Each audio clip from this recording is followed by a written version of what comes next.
Dragon is in countdown. Falcon 9 is in startup.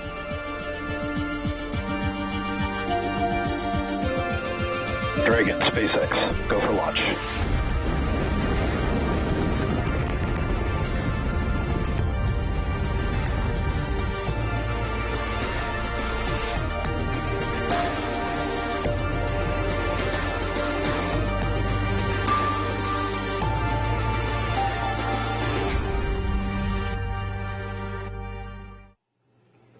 You are looking live at Launch Complex 39A at Kennedy Space Center. In less than half an hour, this Falcon 9 rocket will lift off carrying the 27th commercial resupply services mission from both NASA and SpaceX to the International Space Station. Good evening and welcome to live coverage of the CRS-27 launch. I'm NASA's Jasmine Hopkins. Fueling of the Falcon 9 began about 10 minutes ago, and we're counting down to an instantaneous launch at 8:30 p.m. Eastern Time. This mission will deliver more than 6,000 pounds of science, supplies, and equipment to the space station. And these resupply missions help NASA and our partners continue research that could better our life right here on Earth and help us as we explore deep space. Let's go now to SpaceX headquarters in Hawthorne, California, where Zachary Lupin is standing by to tell us more about the vehicle supporting today's mission. Zach? Thanks, Jasmine. Hi, everyone. My name is Zachary Lupin, and I'm an avionics reliability engineer here at SpaceX. It's great to be covering today's mission in partnership with NASA. For those of you following along, today marks SpaceX's second Dragon mission this month, 17th launch this year, and 216th mission overall. And on your screen is a live view of SpaceX's two-stage Falcon 9 rocket with our Dragon spacecraft at the very top. As a note, Dragon is one of the few vehicles that can deliver significant cargo to the space station and the only vehicle that can actually deliver cargo from it. Below Dragon is our Falcon 9 vehicle, which is actually two rockets in one. The lower part, also the largest part of the rocket, is called the first stage and takes up about 2/3 of the stack. It has 9 Merlin 1D engines, which accelerate the vehicle through the Earth's atmosphere and into various orbits in space. The smaller stage above the first stage and the black inner stage is called the second stage. Now, the two stages will separate about 2.5 minutes into flight, and then the second stage will ignite its single Merlin vacuum engine, which is the 10th engine on the rocket, to carry Dragon to its desired orbit. Falcon 9 and Dragon were both designed with reflight in mind, and the vehicle hardware is built to support multiple missions with minimal refurbishment needed.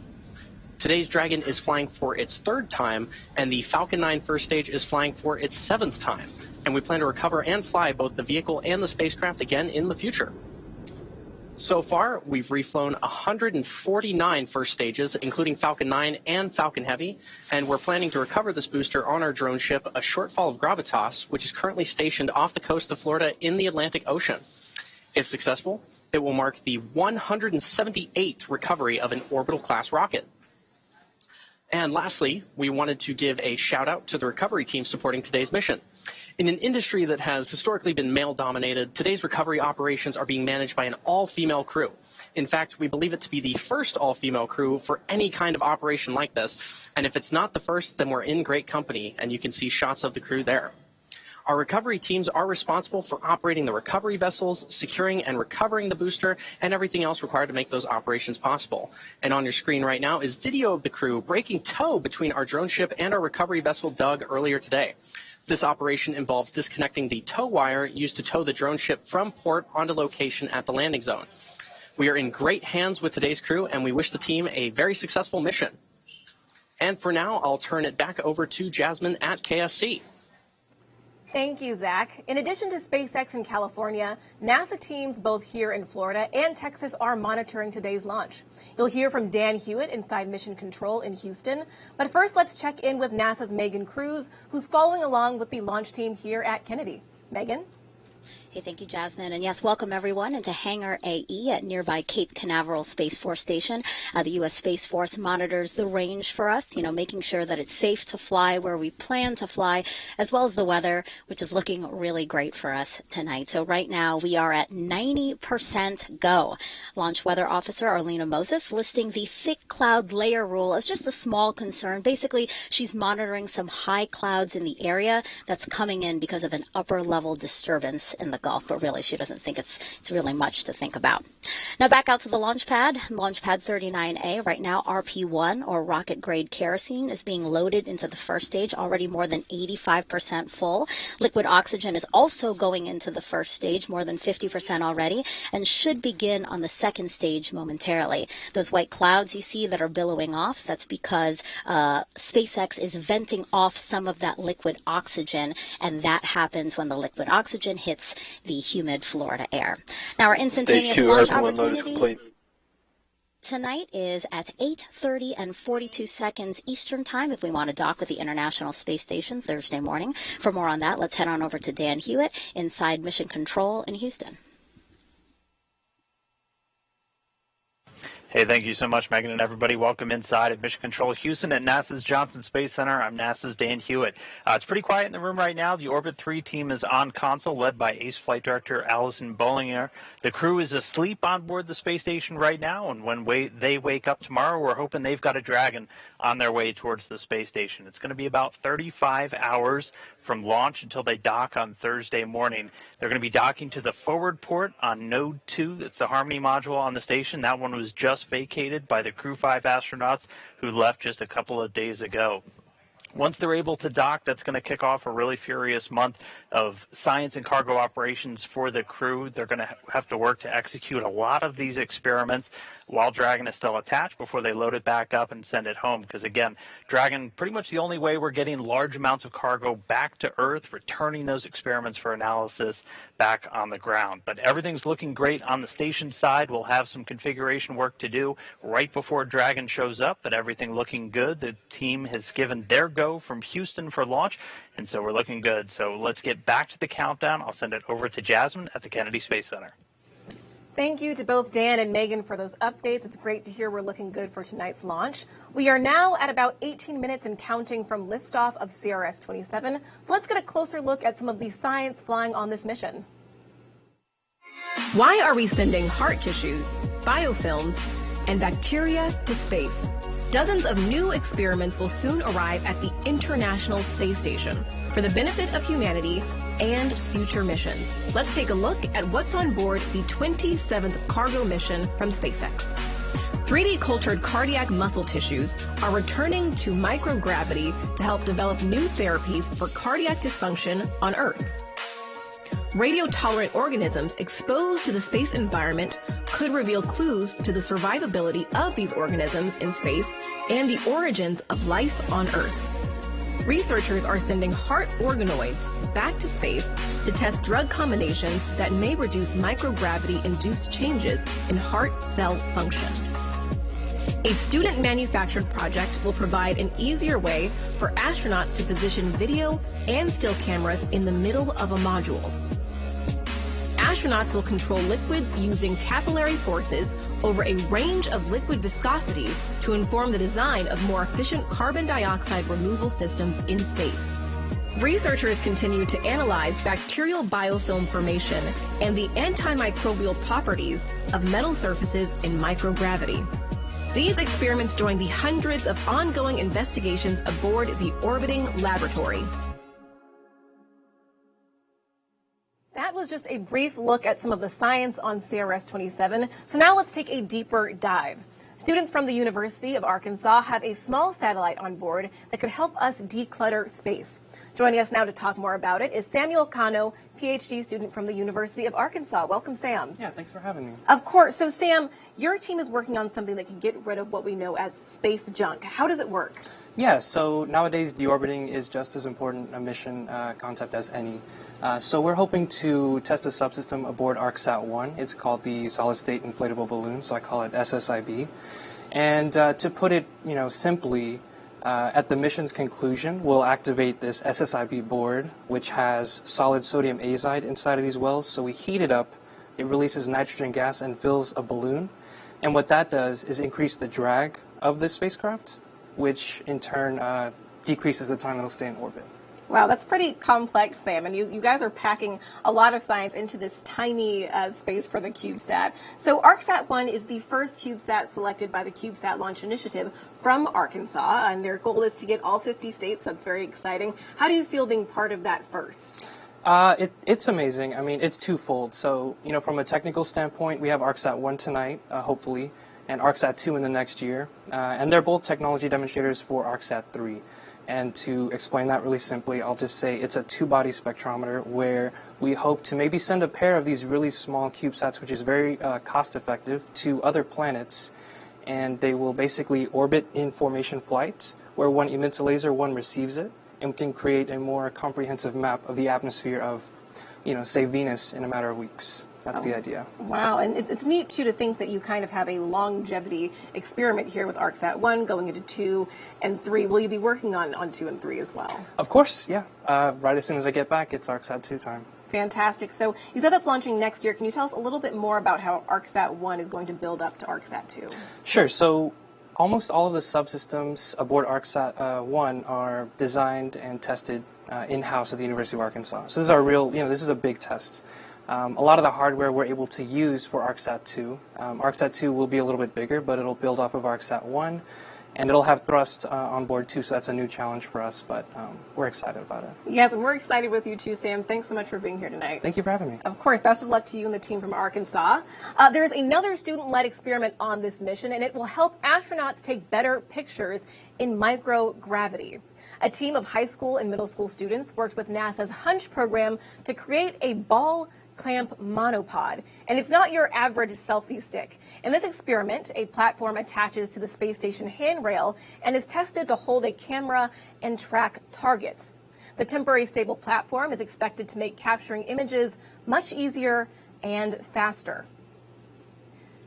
All right, now we are at about T-minus 13 minutes and counting from liftoff of the 27th Commercial Resupply Services mission from both NASA and SpaceX to the International Space Station. So let's bring back Zach now to tell us more about Dragon flight history and its impact on human spaceflight. Thanks, Jasmine. As I mentioned previously, the Dragon supporting today's mission will be embarking on its third flight and will be joining the Crew 6 spacecraft already docked at the International Space Station. And speaking of Crew 6 lifted off from the same launch pad just 12 days ago on March 2nd with NASA astronauts Stephen Bowen and Woody Hoberg, UAE astronaut Sultan Al-Nayati, and Roscosmos cosmonaut Andrei Fedyaev, arriving at the orbiting laboratory about 24 hours later. Upon arrival, they were greeted by the Crew 5 astronauts who have been living and working on station for almost 6 months.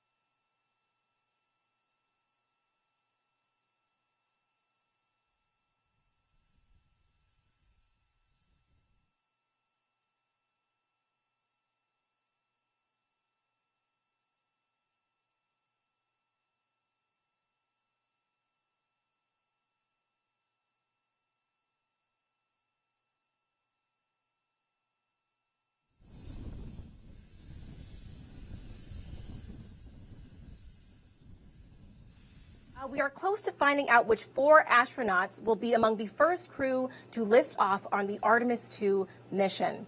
We have that update and more in our Artemis Moon Minute.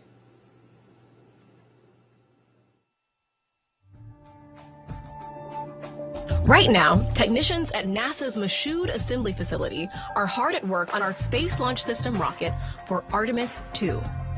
They've moved the engine section to the bottom of the 212-foot tall core stage. And next, they'll add the RS-25 engines, which will help power our missions to the moon. On April 3rd, we'll find out which 4 astronauts will travel around the moon in the Orion spacecraft as part of Artemis 2. Artemis 2 builds on the success of the uncrewed Artemis 1 flight test. We documented its journey in our Path to the Pad series, streaming right now on NASA's YouTube channel and on Hulu.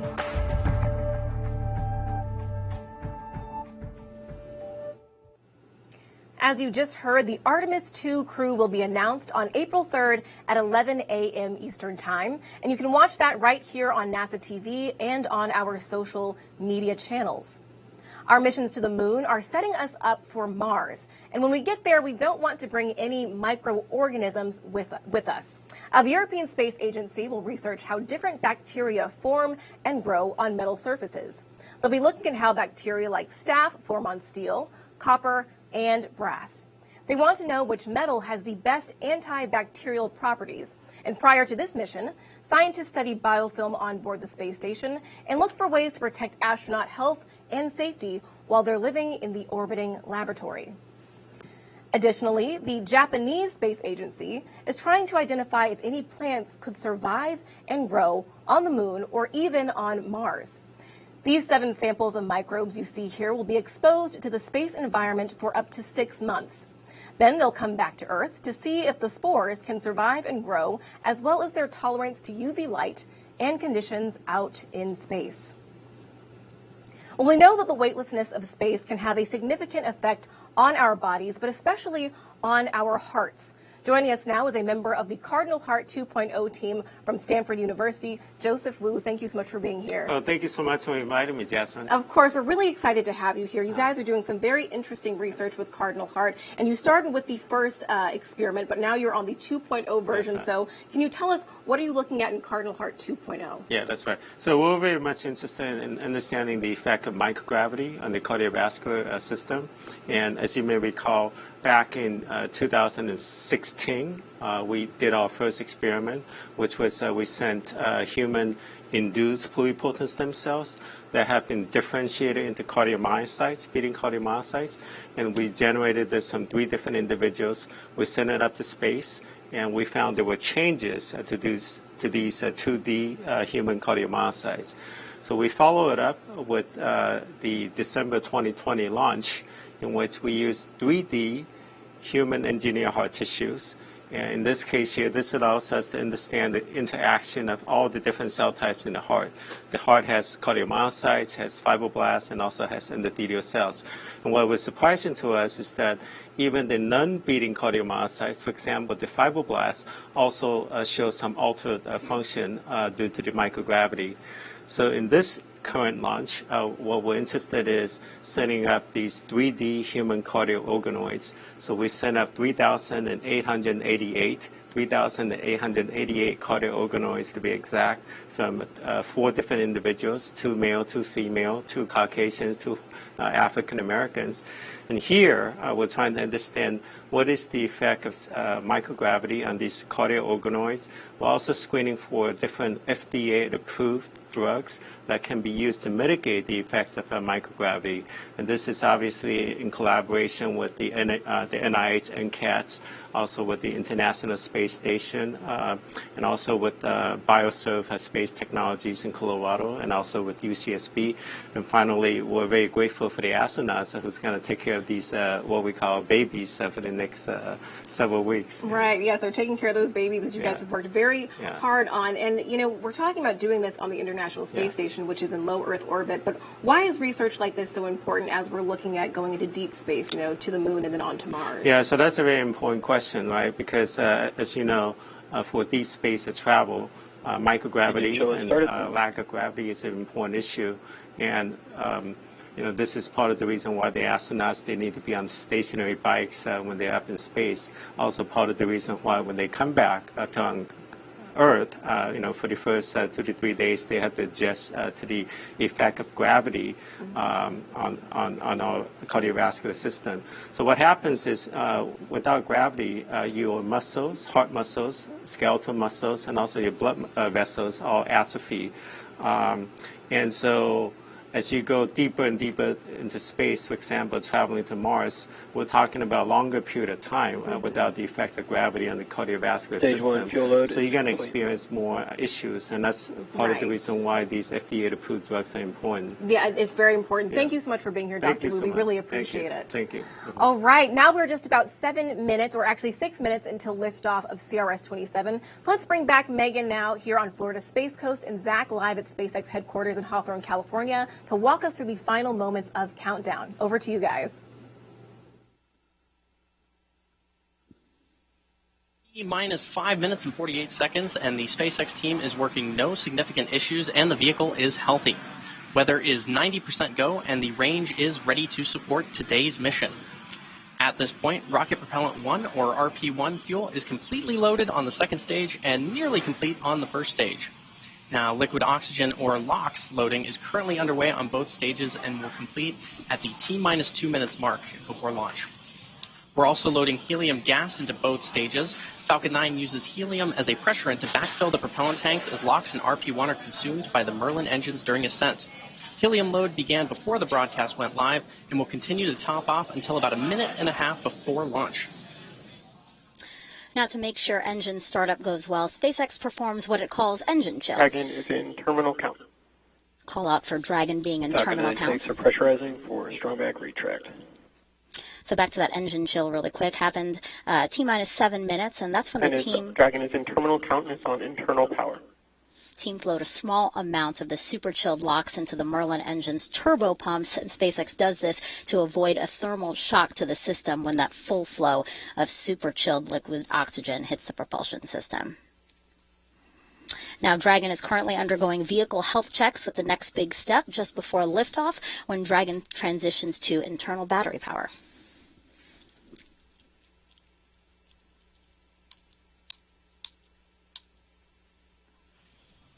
And in just about 10 seconds, we should see those clamp arms opening on the transporter erector. The transporter erector, or TE, is that large truss structure adjacent to our Falcon 9 vehicle.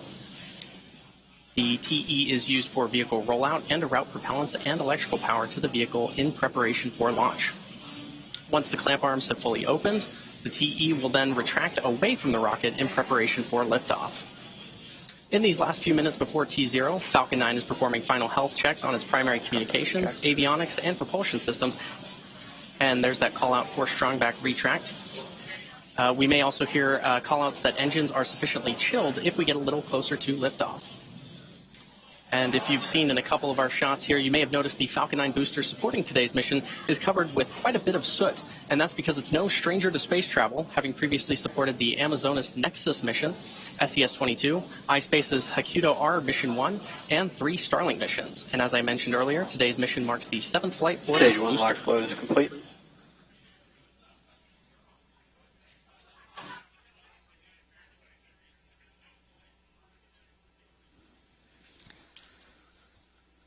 Now, this launch will bring in just under 6,300 pounds of cargo, science, and supplies to the space station. One research project will study the effects of microgravity on the human heart, and a student project that will test ways to help astronauts better capture photos and videos while working on the space station. Dragon will be docked to the space station for about a month before returning home. And right around now, checkouts for the second stage thrust vector control actuators are underway. This is often referred to as an engine wiggle test. This is when SpaceX moves the thrust nozzles ever so slightly to make sure the guidance hardware is ready for flight.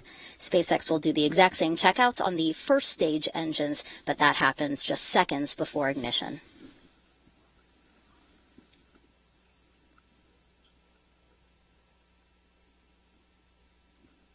And in just a few moments, we should hear that call out for Stage 2 LOX load complete.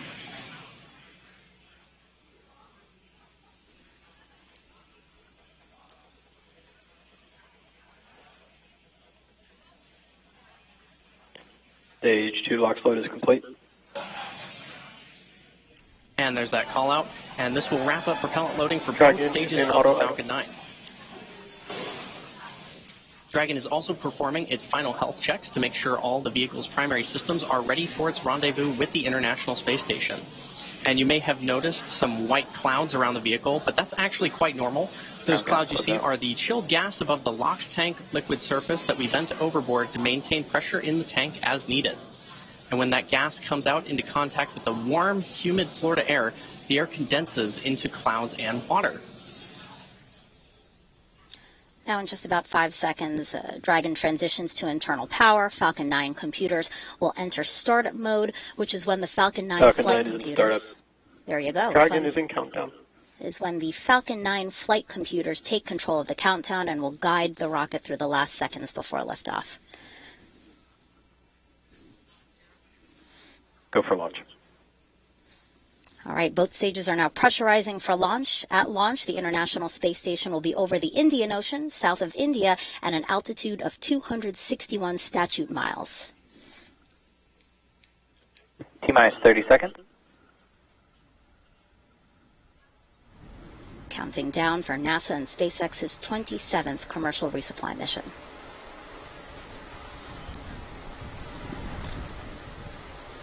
$15 seconds.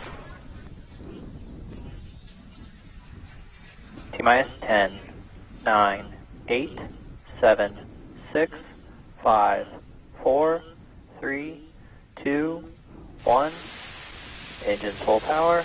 And liftoff of CRS-27. Go Falcon, go Dragon. Falcon 9 soars off the launch pad. Dragon now on its way to the International Space Station with important new science experiments and crew supplies. Stage 1 chamber pressure is nominal.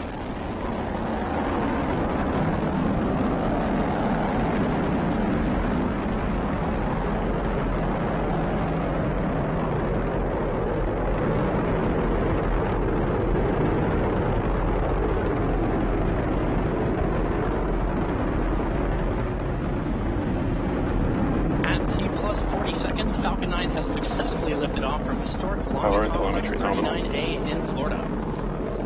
We're now coming up on our max Q in about 20 seconds or so, which is the point of maximum aerodynamic pressure the vehicle will go through during its flight. Sonic.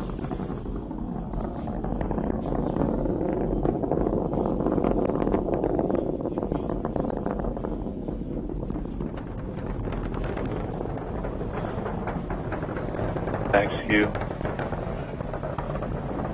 And there's that call out for max Q. Coming up next are 5 events back-to-back. First is main engine cutoff, or MECO, which is when all 9 of the Merlin 1D engines on the first stage will shut down. After those 9 engines shut down, the first and second stages will separate, also called out over the nets as stage separation. Then the first stage will flip. Then the first stage will flip around to make its way back to its landing site, the drone ship named a shortfall of gravitas. The second stage will then ignite its Merlin vacuum engine to boost Dragon to low Earth orbit during SES-1. And the last event is the boost back burn to reduce velocity of the first stage in preparation for atmospheric entry. And this whole sequence will take place over about 30 seconds or so. Now we should be hearing that call out for main engine cutoff in about 20 seconds from now.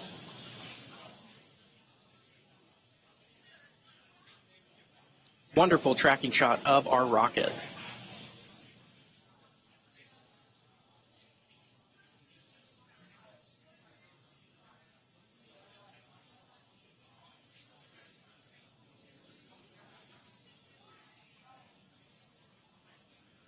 MECO.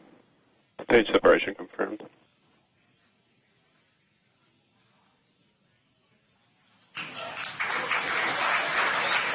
In back ignition.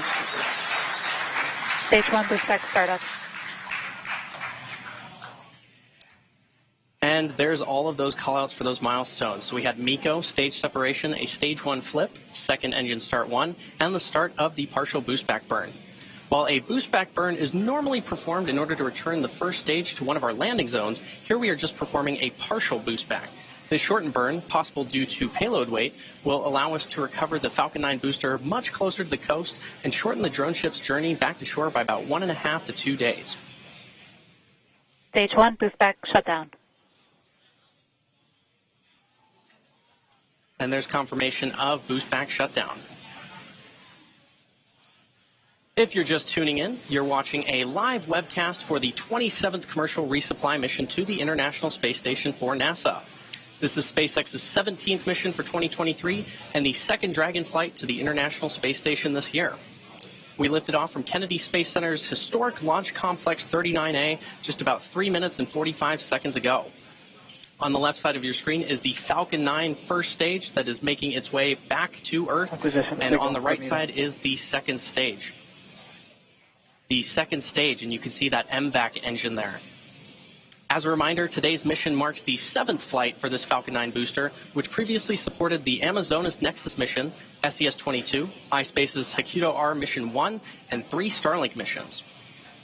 Now, in order to make its way back to our drone ship, a shortfall of gravitas, it has 2 more burns to execute. The first is the entry burn, where 3 of the Merlin engines, engines 1, 5, and 9, will reignite. This helps to slow the stage down as it re-enters the upper part of the Earth's atmosphere. The second burn is the landing burn, and this is a single engine burn, engine 9, that brings the vehicle's speed down rapidly in order to land on the drone ship. Now, occasionally on your screen, when the booster is visible, you may see some nitrogen gas bursts, and these are used for attitude control as the booster makes its way back to the drone ship. Falcon 9 is also equipped with 4 hypersonic grid fins positioned near the top of the first stage. And once in the atmosphere, Stage 1 is only using the grid fins for steering as it makes its return to Earth. These titanium descent. And there's that call out for nominal trajectories. On the left side of your screen, you can just make out some civilization of Earth, on Earth.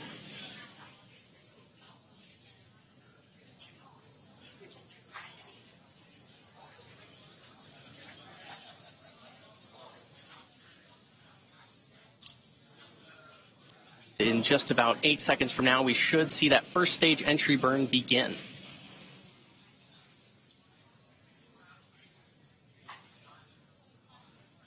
Stage 1 FTS is safe.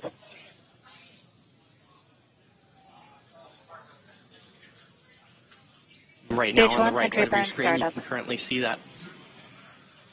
You can currently see Stage 2, and there's confirmation of first stage entry burn startup. And probably saw it as well. Again, this is the first of 2 burns that the booster performs before landing on the drone ship. Stage 1 entry burn shutdown.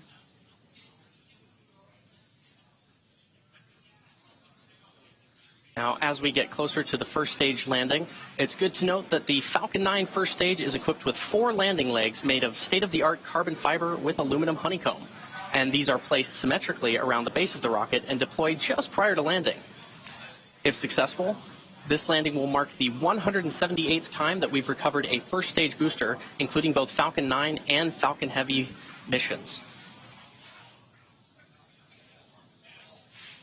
And we're about 15 seconds or so away from landing. The vehicle is traveling about 1,600 kilometers per hour. And this really puts into perspective the deceleration of the rocket. In the span of less than a minute, we'll have reduced from twice the speed of a jet all the way down to 0 as the rocket lands.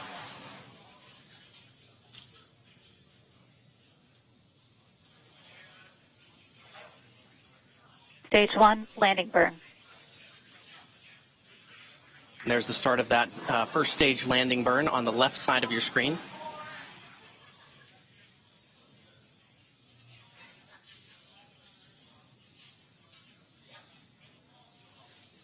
Stage 1 landing leg deploy.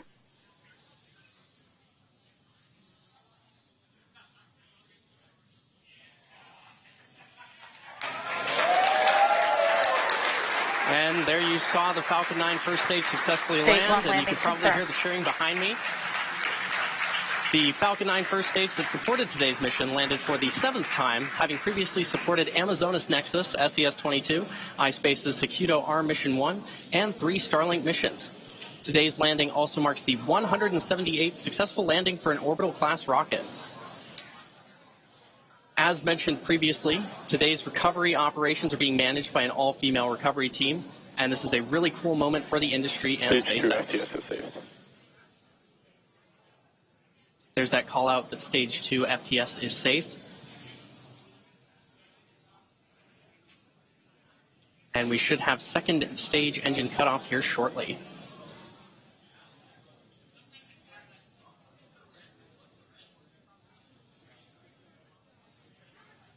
Tico.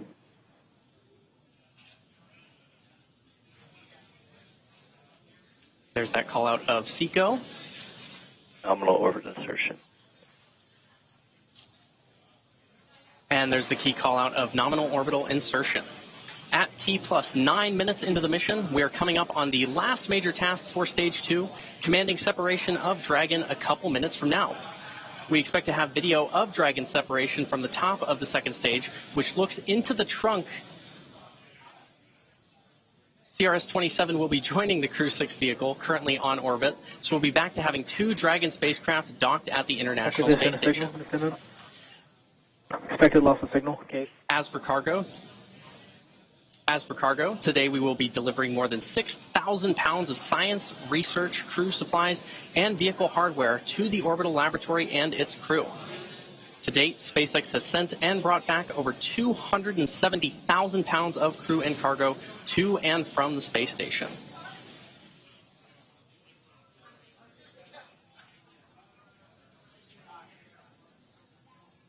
As a reminder, this is the 3rd flight for this Dragon capsule, having previously supported CRS-22 in June of 2021 and CRS-24 in December of 2021.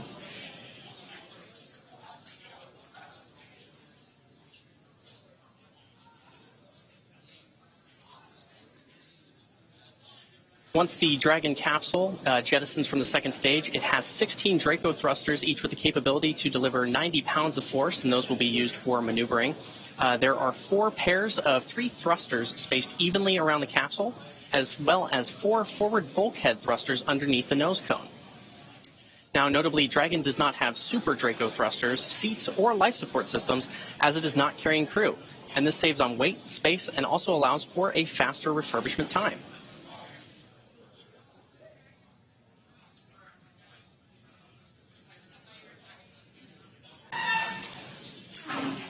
And while initial designs of Dragon carried solar arrays extended outward from the trunk, the cylindrical structure located directly behind the Dragon capsule, the current Dragon has these arrays fixed directly to the trunk. And you may see at some point both a light and dark side of the trunk.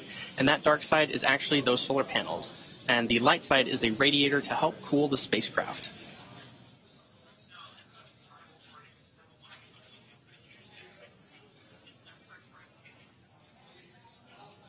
And once the Dragon capsule reaches the ISS, it will be able to autonomously dock using its navigation sensors, centerline camera, and light detection and ranging equipment. It's also good to note the Dragon capsule is connected to the trunk beneath it via the trunk claw and connects thermal control, power, and avionics systems components between the trunk and the capsule.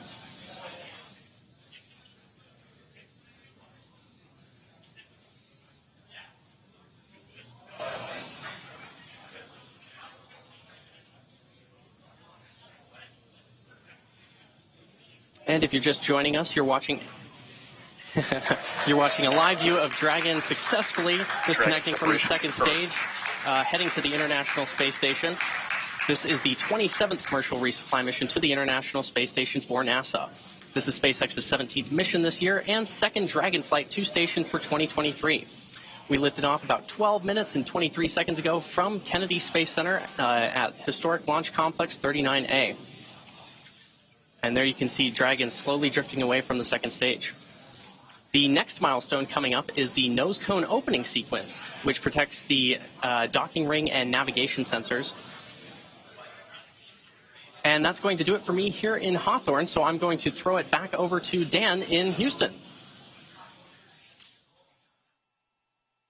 Hey, thank you so much, Zach, and hello everyone once again from Mission Control Houston. Great to see another Dragon on orbit. You've got a happy team here in Mission Control, and we'll have a happy crew of 7 astronauts and cosmonauts on board the space station when they wake up tomorrow with Dragon now on its way. As Zach said, the next milestone that we're going to be keeping an eye out for is going to be the nose cone open. This takes a couple of minutes, and that's to open the nose cone, so it's exactly what it sounds like. It's at the very top, or the nose part of Dragon, and that's going to slowly open up to reveal a couple of different components. That nose cone stays closed during the flight up to orbit, just to protect some of those more sensitive instruments from the thermal and aerodynamic loads that Dragon's experiencing on its ride uphill. Once it opens up, we're going to be revealing a couple of different things, including some propulsion elements, primarily 4 forward bulkhead Draco thrusters. Those are the primary thrusters that Dragon is going to be using for its major delta velocity burn. So those are just firings of the engines to gradually raise its orbit as it gets closer and closer to the space station.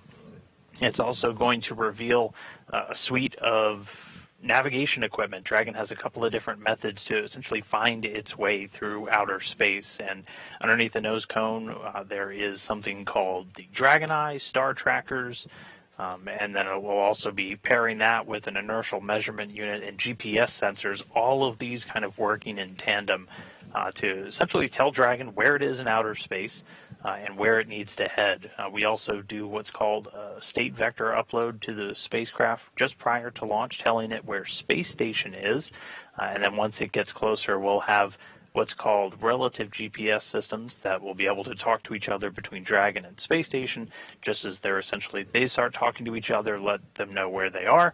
And those come really in handy when we start getting into the integrated operations, which you're going to be seeing a lot more of this room once we arrive on Thursday morning. As when we're in integrated operations, you've got a team here in Houston and a team out in Hawthorne that are working to bring us Dragon in.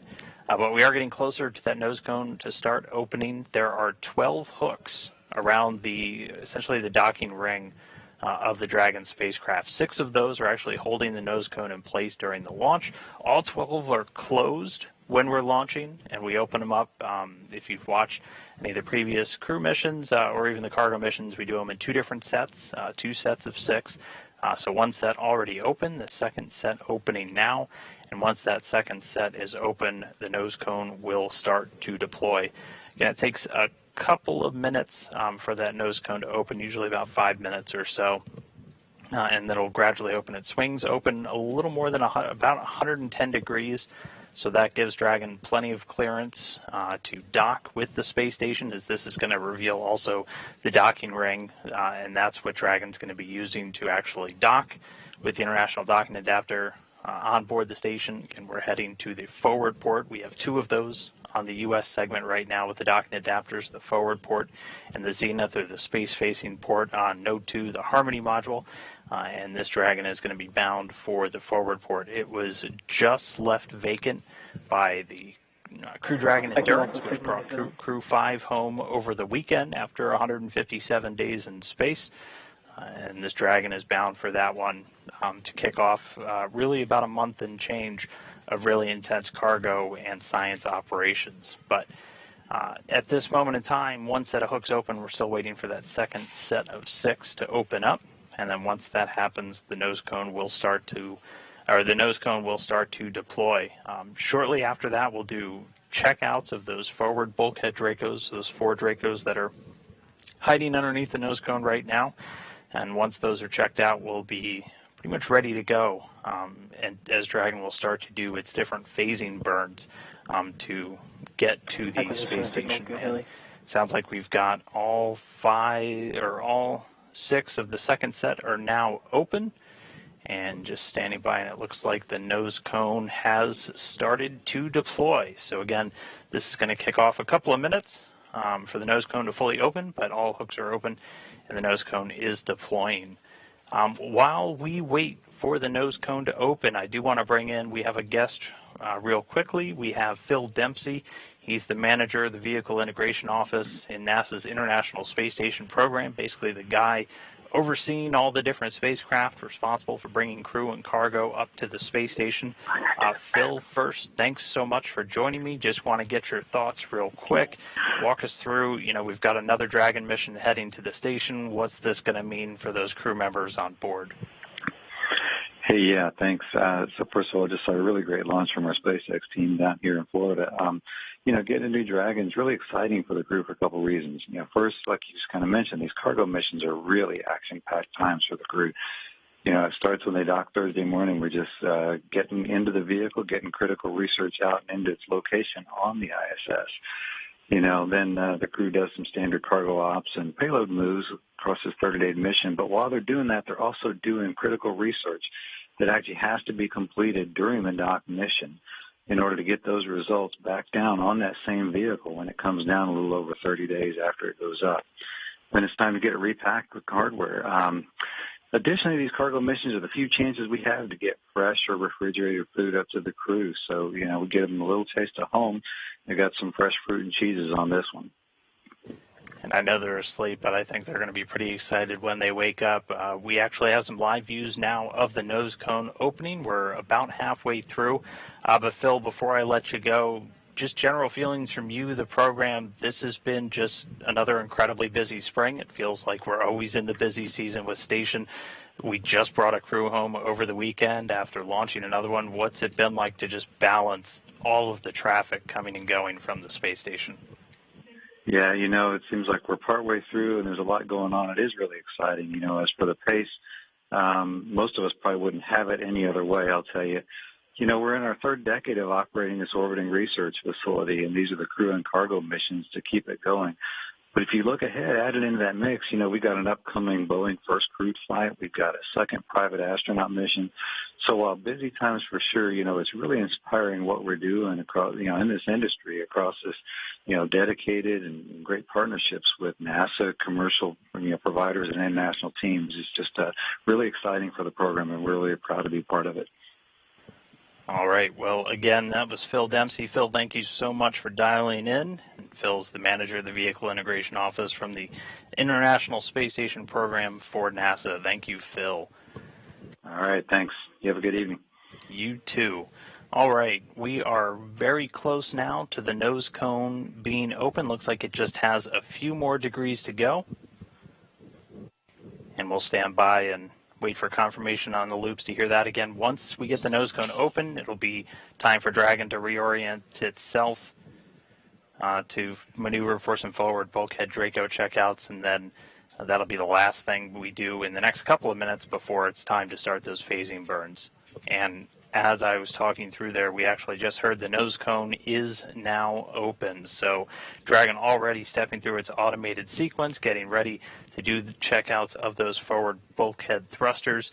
And then once those are ready, we'll be set up and good to go and ready to do our phasing burns. So really great to have a Dragon back on orbit, the 27th resupply mission to the International Space Station on its way, a safe, healthy Dragon, bringing over 6,000 pounds of cargo. With the nose cone open, Draco checkouts underway, that's going to do it for us here in Houston. We'll be back on Thursday morning to take you through the final moments of Dragon's approach and docking to the International Space Station. But with everything successful today, I'm going to send it back to close things out to Jasmine at the Kennedy Space Center. Jasmine. Thanks so much, Dan. Another beautiful launch from the Space Coast this evening. That's going to wrap up our coverage for the launch of the 27th Commercial Resupply Services mission from NASA and SpaceX. Dragon is now on its way to dock to the International Space Station Thursday at 7:52 a.m. Eastern Time. And we'll have live coverage of that at 6:15 a.m. on NASA TV and on nasa.gov/live. Thanks again for joining us, and we'll leave you with a replay of today's launch. But until next time, go NASA, go SpaceX, and go CRS-27. 15 seconds. T-minus 10, 9, 8, 7, 6, 5, 4, 3, 2, 1. Engines full power. And liftoff of CRS-27. Go Falcon, go Dragon. Falcon 9 soars off the launch pad. Dragon now on its way to the International Space Station with important new science experiments and crew supplies. Stage 1 chamber pressure is nominal.